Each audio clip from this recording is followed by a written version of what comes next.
요한계시록 14장 1절부터 마지막까지 말씀 함께 하나님의 말씀을 받도록 하겠습니다.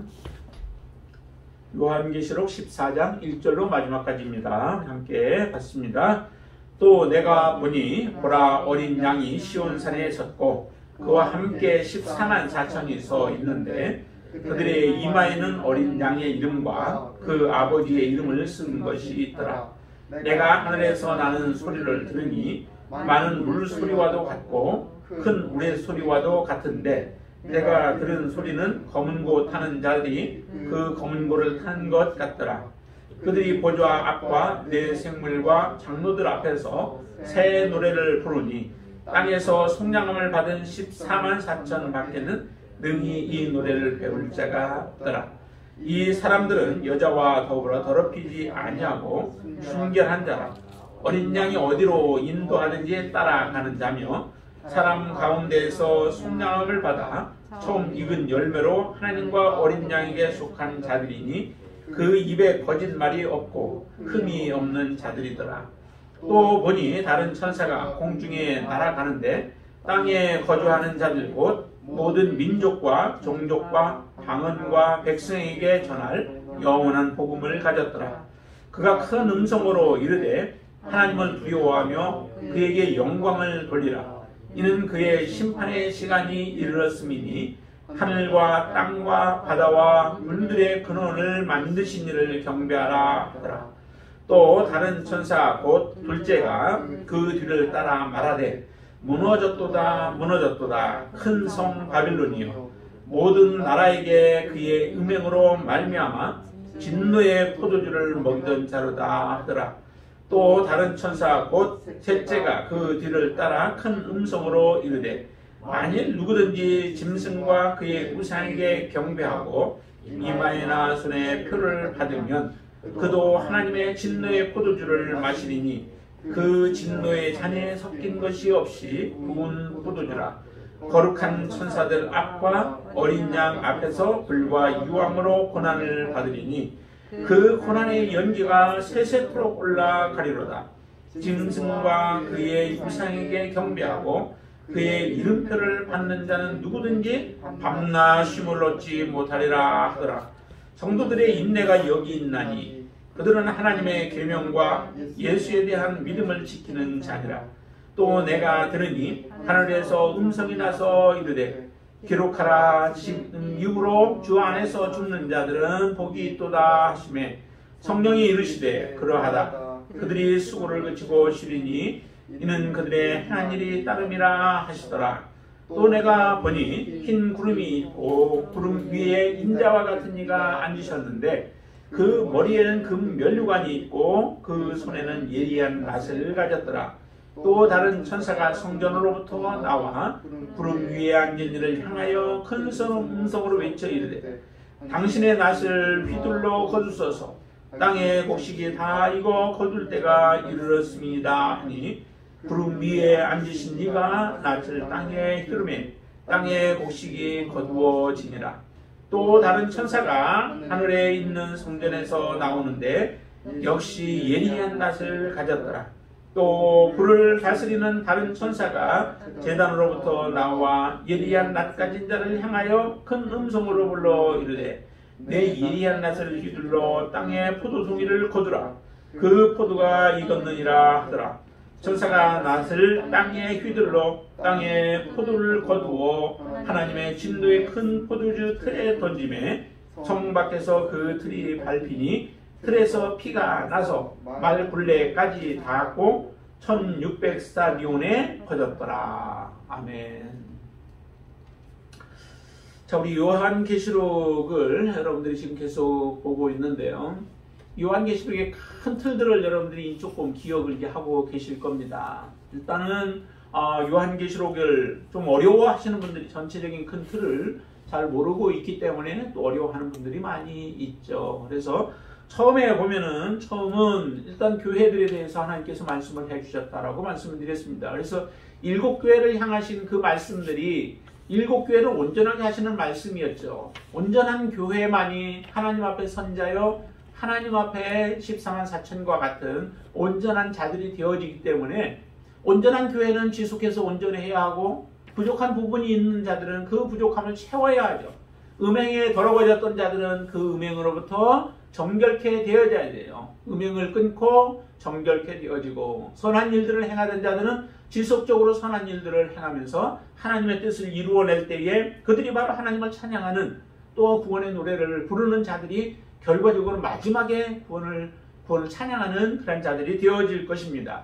그리고 또 우리가 봐야 하는 것은 이 모든 구원이 누구에게로부터 오는가, 또 그리고 심판이 누구에게로부터 오는가라고 하는 거예요. 심판을 행하시는 분은 하나님이시다라고 말씀을 드렸죠. 그래서 4장과 5장이 바로 그 말씀드렸습니다. 하나님이 심판을 행하시는 분이시라는 겁니다. 그리고 예수 그리스도가 심판을 행하시는 분이세요.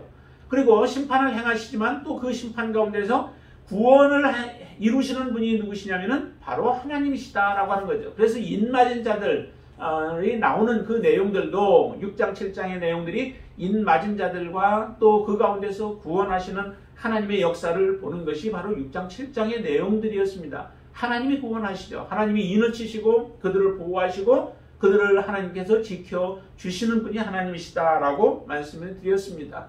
그리고 나서 이에 하나님의 심판이 이루어지는데 인재앙이 이루어지죠. 7인 중에서 첫 번째 재앙을 첫째 인부터 여섯째 인까지를 바로 첫째 재앙이라고 우리는 보통 얘기를 해요. 인재앙, 그 다음에 나팔재앙, 대접재앙이 있는데 그것을 3차에 걸쳐서 이루어지는 하나님의 재앙입니다. 그래서 1차는 인을 뗄 때마다 이루어졌는데 여섯째 인까지 뗄 때 이루어지는 그 재앙들을 1차 재앙이라고 하고 그 다음에 7째 재앙, 인을 뗄 때에 다시 이제 7 나팔이 준비가 되어지게 되었죠. 그래서 7 나팔 중에서 첫 번째 나팔과 또 여섯째 나팔까지 불 때에 일어나는 재앙들을 보고 우리가 둘째, 2차 재앙이다라고 이렇게 얘기를 합니다.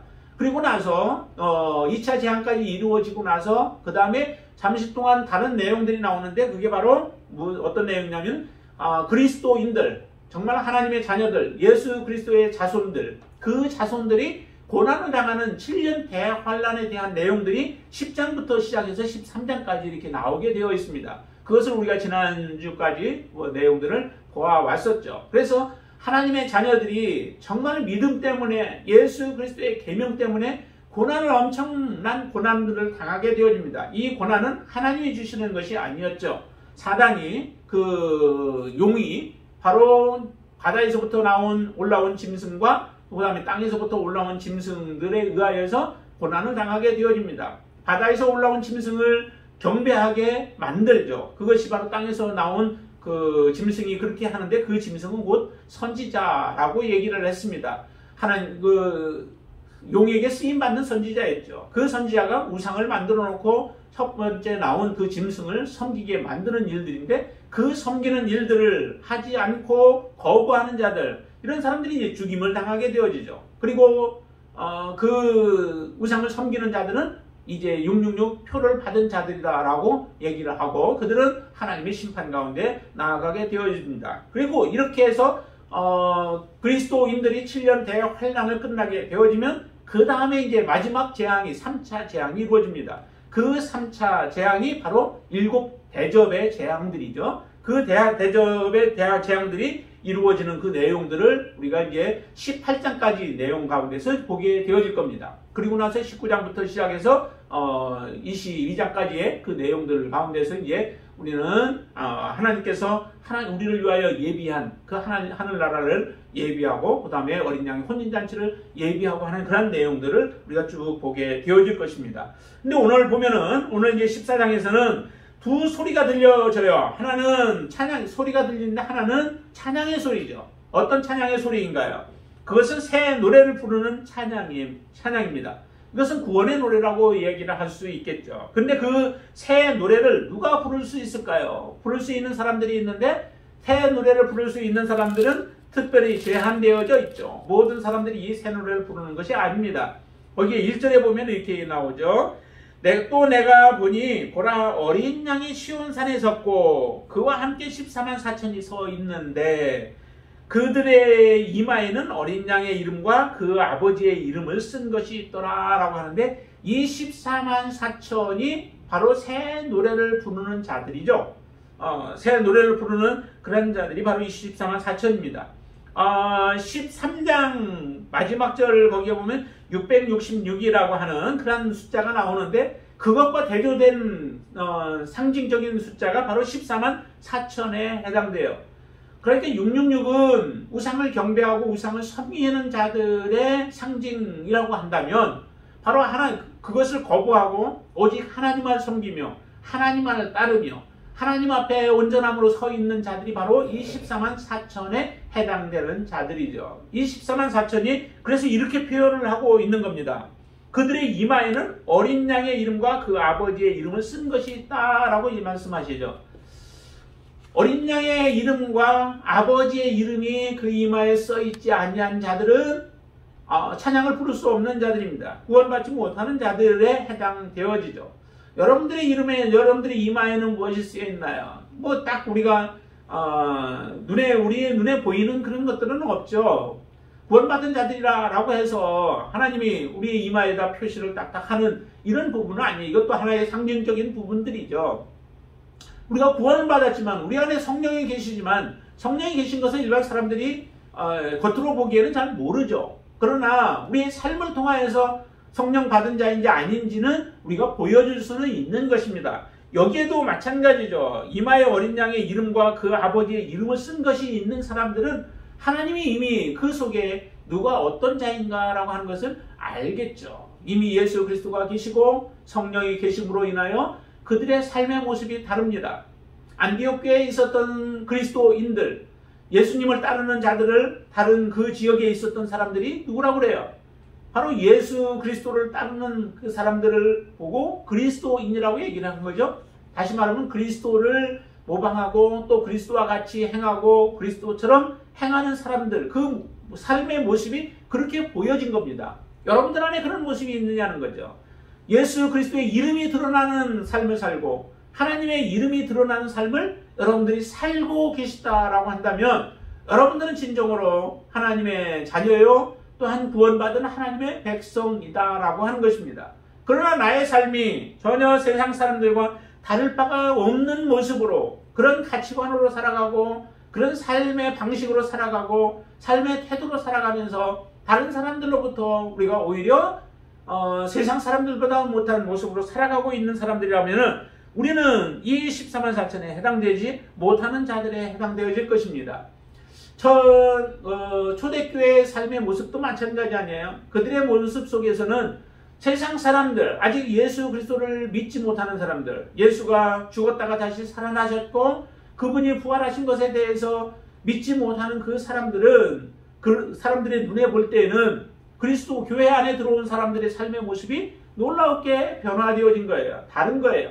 자기들이 생각하는 것과 다르고 자기들의 삶의 방식과 전혀 다른 삶을 살아가고 있는 것을 보았던 것이죠. 그렇기 때문에 베드로의 설교를 통하여서 그들이 3,000명씩 또 5,000명씩 하나님 앞에 돌아오는 역사들이 일어난 거죠. 교회를 보고 따를 게 없고 교회를 보고 우리가 본받을 것이 없다라고 생각한다면 돌아올 사람들이 없는 거예요. 지금 마지막 때 그리스도인들의 삶의 모습이 바로 그와 같은 모습들이 아닌가 싶습니다. 조사를 해보니까 그리스도 교회, 기독교를 좋게 생각하고 있는 사람들이 많지 않대요. 한 20%? 그러나 오히려 천주교를 좋게 여기고 불교를 좋게 여기는 사람들이 더 많다라고 얘기를 하더라고요. 그것은 우리 그리스도인들의 삶의 모습이 세상 가운데 지금 영향을 주지 못하고 있는 우리 모습이에요. 그것은 우리의 현재 우리의 모습을 신앙의 모습을 그대로 보여주고 있는 것이기도 합니다.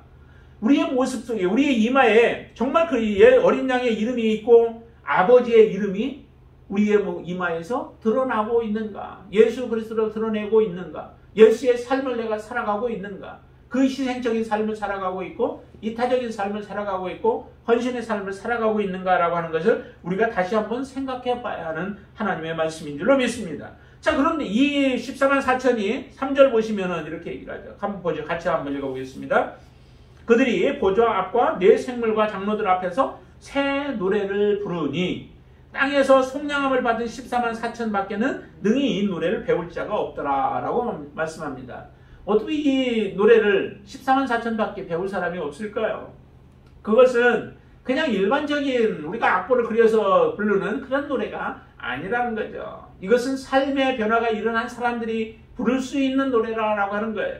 우리가 감동이 없이는 부를 수 없는 노래. 정말 하나님 앞에 새 사람, 고린도후서처럼 우리가 그런 중 누구든지 그리스도 안에 있으면 새로운 피조물이라고 말씀하신 것처럼 우리가 새로운 피조물이 되어지지 않고서는 부를 수 없는 노래라는 거예요. 똑같이 우리가 입술을 벌려서 곡조를 따라서 부른다 할지라도 하나님이 받으시는 노래가 있고 받지 않냐는 노래가 있습니다. 하나님이 받는 노래는 정말로 그 노래가 내 것이 되어져서 하나님 앞에 진정한 고백이 올려지고 하나님 앞에 우리의 삶의 고백으로 드려지는 예배가 되어졌을 때 하나님은 우리의 찬양을 받으시는 것이죠. 그러나 우리 그런 고백이 없이 그냥 악보적인 그런 노래로 아름답게 부른다고 해서 하나님이 받으시는 노래는 아니라고 하는 것이에요. 그러려면 하나님 앞에 올려지는 우리가 노래가 되어지고 새 노래가 되어지기 위해서는 반드시 속량함을 받은 그런 조건이 있어야 되죠. 예수 그리스도께서 자기의 피를 주시고 우리를 사서 하나님께 드렸다라고 하는 그런 감격이 있고 또 그런 고백이 있는 사람이 바로 부를 수 있는 찬양이에요. 하나님이 자기의 생명, 얼마나 고귀한 생명이에요. 그렇잖아요. 예수 그리스도 모든 천지 만물을 만드신 하나님이신데 그 하나님 예수 그리스도가 자기의 생명을 온전히 내어주고 핏값으로 사신 그런 우리의 생명이라고 해요. 그 고귀함을 알고 그 가치를 아는 사람은 하나님 앞에 우리의 삶을 온전히 드릴 수밖에 없는 것입니다. 하나님 앞에 우리가 뭔가 조금 희생하고 내가 하나님 앞에 드렸다, 내가 하나님을 섬긴다, 하나님을 믿는다라고 하는 것은 그거는 가식적인 것에 불과할 것이에요. 하나님이 우리에게 요구하시는 것은 온전함이죠.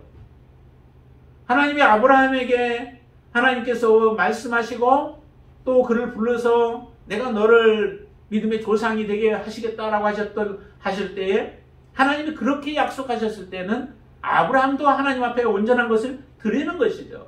자기 자신뿐만 아니라 그 아들 이삭을 하나님이 요구하실 때에 기꺼이 하나님 앞에 드리겠다라고 헌신하고 드렸던 아브라함의 그 마음을 하나님이 받으신 것 같이 저와 여러분들의 삶 속에서도 하나님은 그것을 요구하시는 거예요.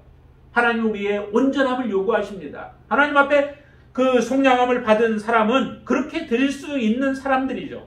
그러기에 새 노래를 부를 수 있는 사람들이라는 거예요. 그런 사람만이 이 노래를 배울 자인데 조금 더 이렇게 우리에게 표현합니다. 4절 보세요.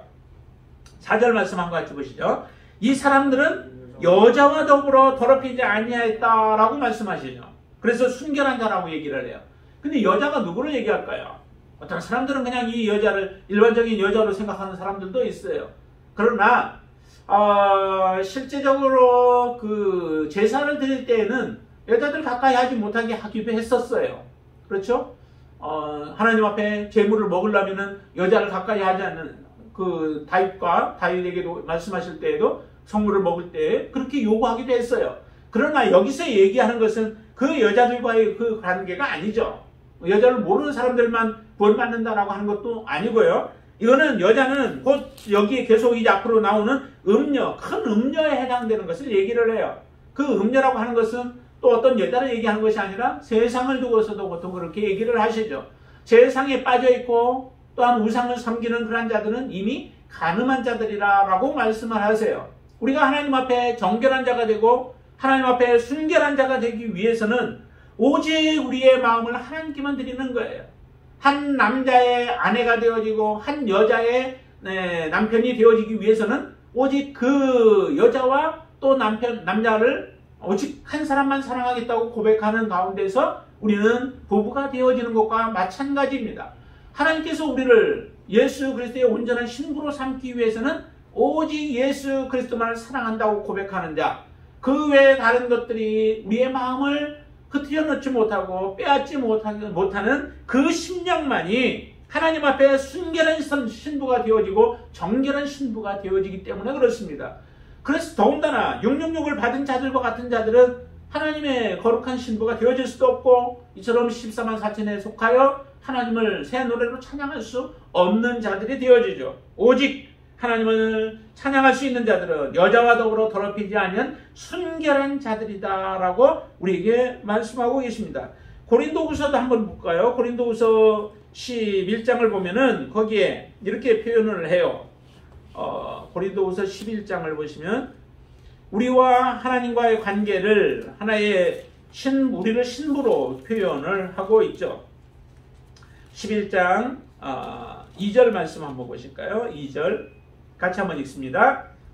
내가 하나님의 열심으로 너희를 위하여 열심을 내노니 내가 너희를 정결한 처녀로 한 남편인 그리스도께 드리려고 준매함이로다 라고 말씀하고 있죠. 이 사도 바울이 교회를 위하여서 열심히 섬기는 이유는 교회는 바로 예수 그리스도의 신부라는 거죠.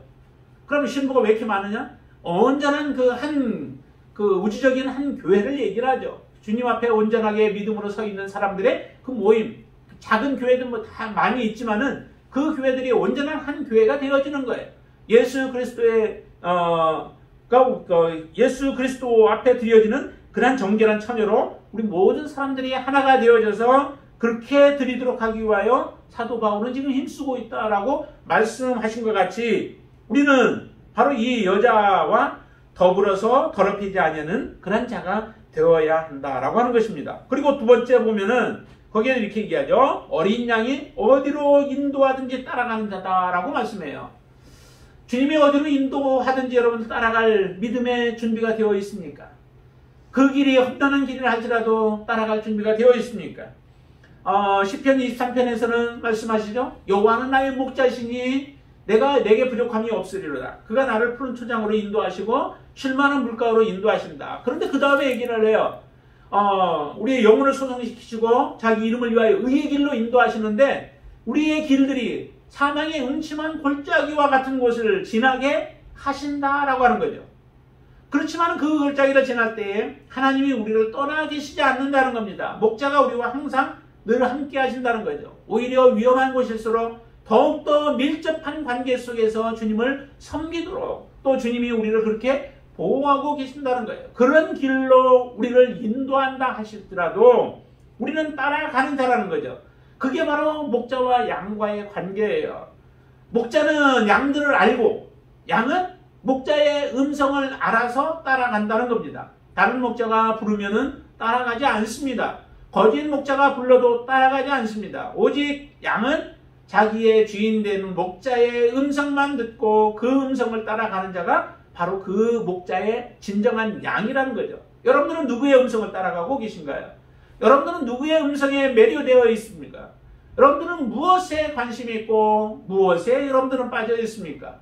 오직 목자의 음성에 푹 빠져 있는 양과 같이 우리는 오직 하나님의 말씀에 관심을 두고 하나님께서 우리에게 명령하신 그 명령에 우리의 모든 것을 걸고 믿음으로 따라갈 수 있는 자들이 되어질 수 있기를 축원을 드립니다.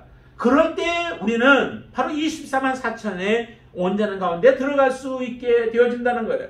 어디로 인도하든지 간에 따라간다는 거예요. 그거는 좋은 길도 때로는 있을 수 있지만은 그 길은 험난한 길이기도 하고 또한 그 길은 고난의 길들이기도 하고 때로는 그 길은 광야와 같은 길들이 되어질 수도 있습니다. 내가 원하는 길이 아니라는 거죠.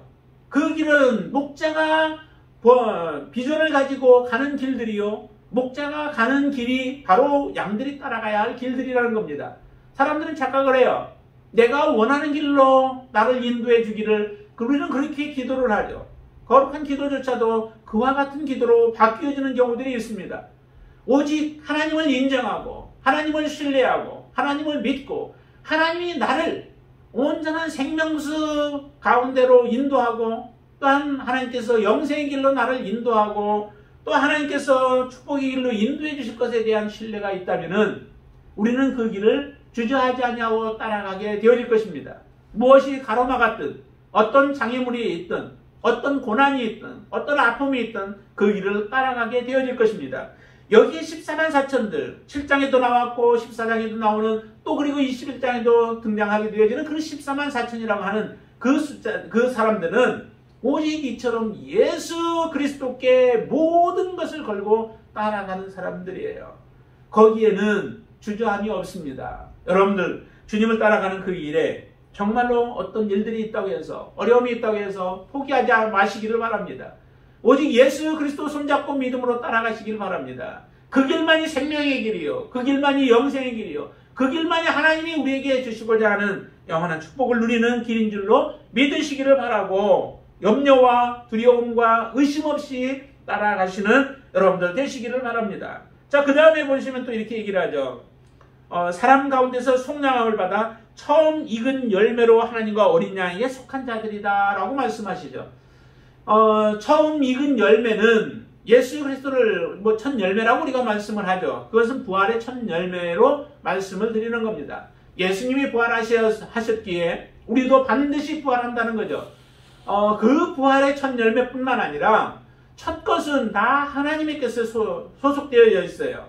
그래서 첫 열매, 그거는 하나님 앞에 드리는 거죠. 우리가 무엇을 할 때도 그렇잖아요. 첫 것을 하나님 앞에 드리고 하나님 앞에 헌신하는데, 그것은 하나님의 것이라고 하는 우리의 고백이에요. 내 것이 아니라 하나님 것이요, 또 11조를 드리는 것도 그것 모든 것이 다 하나님의 것이지만 그 가운데서 내 하나님의 것임을 고백하면서 하나님의 나머지 것도 하나님 것입니다라고 하는 고백의 의미로 드려지는 것이 11조의 모습이죠.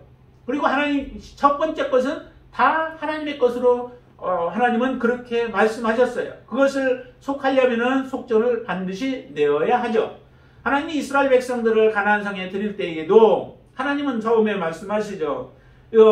여리고성을 점령하게 되어지는데 이 첫 점령하는 여리고성은 바로 하나님 앞에 바쳐진 것이다 라고 말씀하셨어요. 바쳐진 것은 절대 너희들이 건드리지 말라는 거예요. 하나님께 온전히 드려져야만 너희들이 그 다음 모든 여정 가운데서 하나님이 함께 하시고 하나님이 역사하실 것이다 라고 하시는 하나님의 임재와 하나님의 역사하심을 그대로 인정하게 되어지는 것입니다. 그런데 그 하나님의 것을 건드렸던 아간으로 말미암아 이스라엘 백성들에게 고난과 아픔들이 찾아오게 되어지는 것을 우리가 보게 되어집니다. 바로 우리는 하나님의 것이라는 거죠. 이 예수 그리스도의 보혈로 말미암아 우리가 하나님의 자녀가 되어졌고 하나님의 백성이 되어졌다면은 우리는 이제 온전히 하나님께 속한 거예요. 아버지께 속한 거예요. 어린 양께 속한 존재들입니다. 그러기에 내 것이라고 주장하지 아니하고 오직 하나님 것임을 고백하면서 믿음으로 살아가는 자들, 그 사람들이 14만 4천에 해당되어지고 그 사람들이 바로 하나님을 찬양케 되어지는 하나님의 자녀들인 줄로 믿습니다. 자, 5절에 보시면 이렇게 또 얘기하죠. 그 입에는 뭐가 없다고요? 예, 거짓말이 없고 흠이 없는 자들이다 라고 말씀합니다. 여러분들의 입술에 거짓이 없고 흠이 없는 그런 사람들이 시기를 바랍니다. 우리의 그래서 입술에는 부도덕한 말들도 하지 말라, 더러운 말들, 그런 것들은 입 밖에도 내지 말라라고 우리에게 권면을 하고 계시죠. 그러기에 우리의 입술을 항상 하나님 안에서 정결한 모습으로 우리가 살아가야 돼요. 거짓말 없이 하나님의 참된 것들을 말하고 진리를 말하고 또한 하나님께서 주신 복음을 말하며 또 다른 사람들을 사랑하고 섬기는 그런 삶을 살아가는 삶이 되어질 수 있기를 바랍니다. 하나님이 거룩하고 거룩하시니 우리도 거룩한 삶을 살아야죠. 하나님이 거룩하신데 우리의 입술이 거룩하지 못하고 더럽고 추악한 모습으로 살아가고 우리의 속사람이 더러운 모습으로 있다면은 하나님 앞에 어떻게 우리가 설 수 있겠습니까? 성경의 많은 곳들에서 이렇게 얘기를 합니다. 데살로니가전서 5장도 한번 보시죠. 데살로니가전서 5장에 보시면은 5장 23절 말씀에도 이렇게 얘기합니다. 평강의 하나님이 친히 너희를 온전히 거룩하게 하시고 또 너희의 온 영과 혼과 몸이 우리 주 예수 그리스도께서 강림하실 때에 흠없게 보존되기를 원하노라. 보존되기를 원한다는 얘기는 무슨 얘기예요? 이미 여러분들은 예수 그리스도의 하나님의 자녀가 되어졌다면은 예수 그리스도를 믿는 하나님의 자녀이기에 여러분들은 온전한 자들이라는 겁니다. 나는 온전하지 못해, 나는 거룩하지 않아 라고 말씀하신다는 얘기는 나는 아직 예수 그리스도를 믿지 않아 라고 고백하는 것과 마찬가지예요. 우리가 거룩한 자가 되어졌기 때문에 이렇게 얘기를 하죠. 그리스도 강림하실 때에 흠없게 보존되기를 원하노라. 우리가 더 이상 더럽혀지지 아니하고 온전하게 하나님의 도우심과 하나님의 은혜 속에서 거룩한 가운데 살아가면서 마지막에도 하나님 앞에 이 온전함으로 서는 자들이 되어진 사람들이 바로 14만 4천에 해당되는 자들이라는 거예요. 그 사람들이 지금 찬양하는 찬양의 소리가 울려 퍼질 때 하나님 얼마나 기뻐하시겠어요. 이 한 사람 한 사람들을 찾기 위하여 예수 그리스도께서 자기의 몸을 버리셨습니다. 우리는 작은 일들에 많이 감동을 해요. 나를 위해서 뭐 이벤트 이렇게 하잖아요. 결혼 전에 그 프로포즈를 할 때도 그렇게 하는 사람들 많이 있잖아요. 여러분 어떻게 하셨는지 모르지만 그 작은 그 준비를 해서 보여주는 그것 때문에 감동을 해가지고 하는데 우리가 정말 감동해야 할 사람은 누구일까요? 예수 그리스도가 우리를 위하여 자기의 모든 것을 내어주신 예수 그리스도 앞에 우리는 감동하고 우리의 평생을 그 하나님 앞에 드리기로 결심하고 결단하는 그러한 고백이 있어야 되는 거죠. 그런데 그 예수 그리스도께서 행하신 일들에 대해서는 사람들이 감동하지 않습니다. 눈물을 흘리지도 않습니다. 고마워하지도 않습니다. 오히려 예수 그리스도를 멸시하고 예수 그리스도를 대적하는 일에 앞장서고 있는 것이 지금 바로 666표나 아니면은 또 그들의 속임에 빠져서 살아가고 있는 자들의 삶의 모습인 것을 우리가 보게 됩니다. 여러분들은 어떻게 지금 살아가고 계신가요? 여러분들의 삶이 바로 여기에서 말씀하고 있는 이와 같은 온전한 사람들이 되어져서 하나님 앞에 설 때에도 지금도 온전할 뿐만 아니라 흠이 없을 뿐만 아니라 하나님 앞에 설 때에도 그와 같은 모습으로 서는 귀한 하나님의 자녀들이 되어지기를 주님의 이름으로 축원을 드립니다. 자, 그러면 이렇게 찬양의 소리가 들려지는 반면에 또 어떤 소리가 들려져요? 거기 보면 천사들의 재앙을 알리는 그런 소리가 들려진다라고 하는 거죠. 자, 저 재앙을 알리는 소리들이 들려지는데 6절에서부터 7절까지에 보면은 그걸 함축적으로 얘기한다면 이거예요. 하나님의 심판의 때가 이제 가까웠으니 너희들은 바로 창조주 하나님을 경배하라 라고 하는 거예요. 심판의 때가 다 가까웠습니다. 점점 지금 가까우고 있죠. 이때보다도 더 가까워 왔습니다. 이제 심판의 때가 얼마 남지 않았습니다. 언제든지 하나님이 지금도 심판한다고 하시면은 그냥 심판을 내려져 될 만큼 악이 차 있고 또한 죄악들이 차 있는 지금의 때를 우리가 보게 되어집니다. 이처럼 이런 심판의 때가 가까웠을 때 우리가 해야 할 일들이 무엇인가요? 그것은 하나님 앞에 온전한 모습으로 서는 거예요. 그 온전함 중에 하나가 바로 여호와 하나님을 경배하는 것이죠. 하나님을 진정으로 경배하는 사람은 하나님 앞에 믿음으로 설 수밖에 없습니다. 여기에 이렇게 표현하고 있는데요. 6절에는 영원한 복음을 가졌다라고 얘기를 해요. 그 영원한 복음이 예수 그리스도에 대한 복음이라기보다는 여기에 7절의 말씀들을 가지고 이제 이야기를 하는 거죠. 다시 말하면 심판의 때가 가까웠고 그러니까 하나님을 두려워하고 하나님 앞에 영광을 돌리는 그런 삶을 살아가는 사람, 하나님을 마지막 때가 되니까요. 하나님을 두려워하지도 않아요. 하나님이 재앙을 내리는데도 재앙 속에서도 오히려 하나님을 대적하고 하나님 앞에 원망만 하지 하나님을 두려워하지 않습니다. 하나님을 경배하지 않습니다. 빨리 회개하고 돌이켜서 하나님 앞에 나와야 하는 것이 그들의 지혜일진데 그러나 지혜는 다 없어져 버리고 오히려 하나님 앞에 더 대적하여서 악한 자는 더 악한 길로 나아가는 것이 바로 이들의 삶의 모습들이죠. 그런데 천사는 이 복음을 가지고 그들에게 외쳐서 심판의 때를 알고 또 세대를 분별하면서 하나님 앞에 온전한 경배를 드리는 그런 삶이 되라고 지금 외치고 있습니다. 여러분들은 온전한 하나님 앞에 예배의 삶을 살아가고 하나님만을 섬기는 믿음의 삶이 되시기를 바랍니다. 자, 8절에는 이렇게 얘기합니다. 이런 경고를 하죠. 천사의 소리가 들리는데 무너졌도다 큰 성 바벨론이요 해서 큰 성 바벨론이 무너지게 되어진다는 거죠. 사람들은 큰 성 바벨론이 무너지지 않을 것이라는 거예요.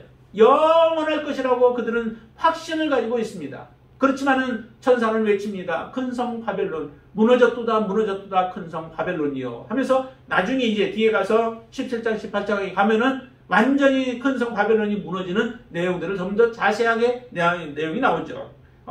이렇게 그 소리를 외치고 또 다른 천사의 외침이 있습니다. 그 외침이 뭐냐면은 9절부터 12절까지의 내용을 보면은 이제 짐승과 그 우상에게 경배하는 자들과 표를 받은 자들은 반드시 하나님의 심판이 있다는 거죠. 반드시 하나님의 심판이 있습니다. 혹시 피할 수 있는 길이 있을까? 없습니다. 반드시 심판이 있으니까 성도들은 또한 여기에 보니까 12절에 이렇게 얘기하죠. 성도들의 인내가 여기 있다라고 얘기해요. 성도들은 인내하라라고 하는 그런 메시지예요. 하나님의 이 우상, 짐승과 우상을 섬기는 자들, 경배하는 자들, 그리고 표를 받은 자들은 반드시 하나님의 심판이 있으니 성도들이여 인내하라. 왜 인내하라고 하겠어요? 그 인내를 통하여서 우리가 온전한 믿음 가운데 서서 하나님의 은혜를 입기 위해서 그렇습니다. 그래서 이렇게 얘기를 하죠. 그런데 왜 우리는 인내를 해야 하는가라고 하는 부분이에요. 인내해야 하는 이유는 9절부터 12절에 안에서 잠깐 우리가 보면은 그거는 첫 번째는 진노의 포도주를 마시기 때문에 그렇죠. 경배하고 표를 받는 자들은 하나님의 진노의 포도주를 마실 수밖에 없습니다. 그리고 또 하나는 불과 유황으로 고난을 받기 때문에 그렇죠. 불과 유황으로 그냥 한순간에 죽음을 당하고 끝나는 것이 아니에요. 사람들은 그렇게 얘기를 하죠. 죽어봤어요? 죽어보지도 않았는데 어떻게 알아요? 그냥 죽으면 다 끝이에요. 뭐 죽고 나서 무엇을 생각할 수 있고 무엇을 알 수 있겠어요? 죽으면 다 끝이지. 대부분 이런 생각 속에 다 사로잡혀 있죠. 그러나 성경은 그렇게 우리에게 말씀하지 않습니다. 성경은 반드시 심판이 있다라고 하고 죽은 이후에는 하나님의 심판이 기다리고 있다는 거죠. 여기서도 그렇게 얘기해요. 불과 유황으로 고난을 받는데 그 고난이 11절 그 고난의 연기가 세세토록 올라갈 것이라는 거죠. 한순간에 올라가고 끝날 것이 아니라는 거예요. 세세토록 고난을 받게 되어지는데 그 길을 선택할 것이냐 아니면은 하나님만을 섬김으로 인내하게 되어지면 그 고난과 고통들은 끝나는 날이 있는데 그 끝나게 되어지면 하나님이 우리에게 주시는 그런 축복이 기다리고 있습니다. 그 길을 선택할 것인가? 둘 중에 한 가지를 분명히 선택해야 한다라고 하는 겁니다. 그리고 세 번째 보니까 밤낮 쉼을 얻지 못한대요. 밤낮 쉼을 얻지 못한다. 11절에 그렇게 얘기를 하죠. 여러분들 며칠만 잠을 못 자도 굉장히 고통스럽죠. 보통 신문을 할 때 그 사람을 육체적으로 다른 뭐 때리든지 또 고문을 하지 않아도 잠만 못 자게 만들어도 그 사람은 굉장히 고통스러워서 결국에는 나중에는 다 볼 수밖에 없다라고 하는 그런 이야기들을 많이 듣게 되어지는데요. 여기는 보니까 하루 이틀이 아니에요. 밤낮 쉼을 얻지 못한대요. 이와 같은 고통을 우리가 그 길을 갈 것인가? 아니면은 예수 그리스도와 함께 잠시의 고난이 있고 고통이 있지만은 우리가 인내함으로 성도들이 인내함으로 그 하나님이 주시는 영원한 쉼 가운데로 우리가 들어갈 것인가 라고 하는 것을 우리는 반드시 선택해야 되죠. 자, 거기 13절에서도 이렇게 얘기해요. 후반절에 보시면은 수고를 그치고 쉬리니 이는 그들의 행한 일이 따름이라 라고 얘기를 하죠. 이거는 성도들에게예요. 예수 그리스도를 온전히 믿은 하나님의 자녀들에게 여러분들은 어떤 길을 걸어가시기를 원하십니까? 어떤 길이 좋아 보이십니까? 그건 당연히 아니죠. 자, 그리고 13절에는 또 이렇게 또 다른 전사의 음성이 들려오게 되죠. 13절에 보시면 같이 한번 읽어볼까요? 또 내가 들으니 하늘에서 음성이 나서 이르되 기록하라. 자, 지금 이후로 주 안에서 죽는 자들은 복이 있도다 하시니 성령이 이르시되 그러하다. 그들이 수고를 그치고 쉬리니 이는 그들의 행한 일이 따름이라 하시더라. 여기는 특별히 그 대환란 때 당하는 그러한 환란들 이전에 뭐 죽은 믿음 안에서 살다가 죽은 사람들도 해당은 돼요. 뭐 해당이 되지만은 특별히 여기에서 이 본문 안에서 우리가 본다면은 그 대환란 때에 그 성도들이 당하는 그러한 고난 가운데서 믿음을 지킴으로 인하여 아까 12절에서 얘기했던 것처럼 하나님의 계명과 예수님에 대한 믿음을 지키는 그 가운데에서 우리가 그 믿음을 지킴으로 인하여 결국 그들에게 복종하지 아니하고 따르지 아니함으로 인하여 가해지는 것들 그래서 우리를 죽음으로까지 몰고 가게 되어지는 순교를 당하게 되어지는 이 사람들에 대해서 지금 특별히 얘기를 하는 거죠. 그렇게 해서 지금 이후로 주 안에서 죽는 자들 복음 때문에 죽는 자들 믿음 때문에 죽는 자들, 하나님만을 사랑함으로 인하여 죽는 자들, 그들은 진정으로 복이 있다는 거죠. 성령께서 동의하셔야 성령이 이르시되 그러하다 그들이 수고를 그치고 이제 고통을 그치고 또 믿음 때문에 당했던 아픔들을 다 이제 그치고 온전한 쉼을 얻는 거죠. 하나님이 우리에게 주시고자 하는 것이 이 온전한 쉼이에요. 온전한 쉼을 얻게 되어지고 그들의 행한 일, 바로 이 믿음을 지켰던 일들, 하나님의 계명을 지켰고 예수 그리스도에 대한 믿음을 지킨 것들, 이것이 바로 그들에게는 상급이 되어지는 것입니다. 이런 축복을 우리가 받게 되어진다라고 하는 메시지를 바로 천사가 전하게 되어집니다. 여러분들은 바로 이 예수 그리스도 안에 이미 들어와 있는 하나님의 자녀들인 줄로 믿습니다. 이 믿음을 마지막까지 지켜내는 게 그게 진정한 믿음이에요. 좋을 때 우리가 믿음 생활하는 것처럼 보이다가 어떤 환난을 당하고 어려움을 당할 때 떠나가는 거, 그건 믿음은 아니에요. 그거는 믿음이 없는 겁니다. 진정한 믿음은 마지막까지 예수 그리스도를 붙잡고 마지막까지 하나님의 약속을 붙잡고 마지막까지 하나님 말씀대로 순종하고 살아가는 그 사람이 바로 믿음을 지키는 자죠. 그들에게 하나님은 약속하십니다. 바로 천국의 약속을 우리에게 허락하시죠. 자, 그 다음에 또 천사가 14절부터 16절에 보시면은 이제 알곡들을 거두는 내용을 얘기를 하죠. 정말 하나님 앞에 믿음으로 살아가는 하나님의 자녀들을, 그들을 하나님께서는 온전히 거두어서 하나님의 나라에 들이시는 그 거둠에 대한 부분을 얘기를 하고, 그 다음에 17절에서 보시면은 또 거기도 거두는데 그 거둠은 악한 자들에 대한 것이죠. 그래서 그를 이렇게 표현을 합니다. 자, 18절 보시면은 18절 후반절에 보시면 내 예리한 낫을 휘둘러 땅의 포도송이를 거두라. 그 포도가 익었느니라 라고 하는 외침이 있고요. 그 외침에 대해서 천사가 이제 낫을 휘둘름으로 19절 땅의 포도를 거두어 하나님의 진노의 큰 포도주실에 던짐에 성 밖에서 그 틀이 8피니 틀에서 피가 나서 말 굴레까지 닿고 1600 스타디온에 퍼졌더라 라고 하는 말씀이 나옵니다. 이거는 진노의 포도가 거두어서 익었기 때문에 그것을 거두어서 틀에서 밟음으로 인하여 그들의 피가 나는 것들을 하나님의 진노하고 하나님이 심판하시는 그 내용들을 이렇게 표현을 하고 있습니다. 우리에게 이 말씀들을 주시는 이유가 어디에 있을까요?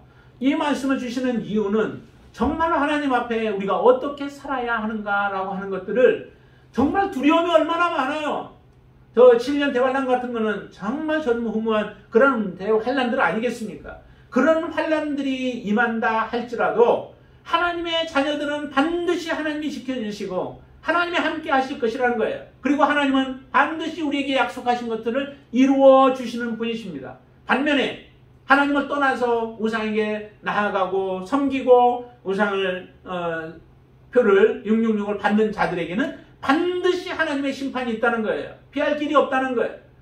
그렇기 때문에 우리는 하나님만을 온전히 섬기며 믿음으로 살아가는 자들이 되어라. 이런 어려움들을 두려워하지 말고 현상들을 두려워하지 말고 또 일어난 일들을 두려워하지 말고 오직 하나님을 두려워하며 믿음으로 너희들이 바르게 서기를 원하여 이 말씀을 주신 줄로 믿습니다. 이제 우리의 믿음을 다시 한번 여러분들이 돌이켜보시길 바랍니다. 나는 어느 가운데 있는가? 내가 정말로 하나님을 찬양할 수 있는 이 새 노래를 부를 수 있는 14만 4천과 같은 믿음의 사람이 되어져서 내가 그렇게 살아가고 있는지, 아니면 하나님을 믿는다고 하는 모양은 있으나 또 가식적인 모습으로 우리가 살아가면서 하나님을 섬긴다고 하고 있는 그런 가라지와 같은 모습의 삶을 살아가고 있는 것은 아닌가라고 하는 것들을 우리가 생각해 보면서, 혹시라도 하나님이 지금 우리에게 아직 생명이 있을 때는 우리에게 아직 기회가 있는 겁니다. 회개하고 돌이킬 수 있고 예수 그리스도를 붙잡을 수 있고 하나님께 나아갈 수 있는 기회가 있는 것입니다.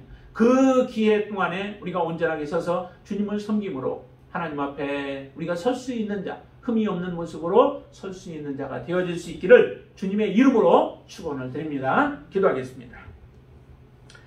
할렐루야. 주님을 찬양합니다. 우리의 모습이 지금 어떻게 보여주고 있습니까? 하나님 앞에 온전한 모습으로 저희들이 비추어지기를 위하여 믿음으로 지금까지 왔습니다. 하나님, 우리의 믿음이 나의 생각과 내 방식대로 살아온 삶은 아니었습니까? 이제 다시 한번 하나님의 말씀에 우리의 자신을 비추어 보아서 우리의 부족함이 없도록 우리를 바르게 하나님 앞에 세우는 시간이 되어지도록 역사하여 주시옵소서. 14만 4천의 새 노래로 하나님을 찬양하고 그 구원의 노래를 부르며 속량함을 받은 자들이 감격하여 주님 앞에 부르는 이 노래를 부르는 자들 가운데 우리가 한 사람이 되어지기를 원합니다. 하나님 그렇게 설 수 있도록 우리 가운데 역사하여 주시옵소서. 우리가 버려야 할 것들이 무엇입니까? 우상을 섬기며 또 하나 아버지는 눈에 보이는 것들을 섬기며 따라갔던 어리석은 삶은 완전히 벗어버리게 하여 주시고 세상이 반드시 멸망케 되어지고 큰 성 바벨론이 멸망케 되어질 것을 저희들은 이 말씀을 통하여 믿습니다. 사람들은 그것이 이루어지지 않을 것이라고 생각하며 살아갈지 몰라나 하나님은 반드시 큰 성 바벨론이 무너질 것을 우리에게 연하였사오니 하나님 오직 하나님을 믿고 하나님을 의지하며 믿음으로 살아가는 자가 되게 하여 주시옵소서. 거룩한 자가 되게 하여 주시옵소서. 성결한 자로 하나님의 서게 하여 주시옵소서. 순결한 자로 하나님 예수 그리스도의 진정한 온전한 신부가 되어지도록 역사하여 주시옵소서. 예수님의 이름으로 간절히 기도드리옵나이다. 아멘.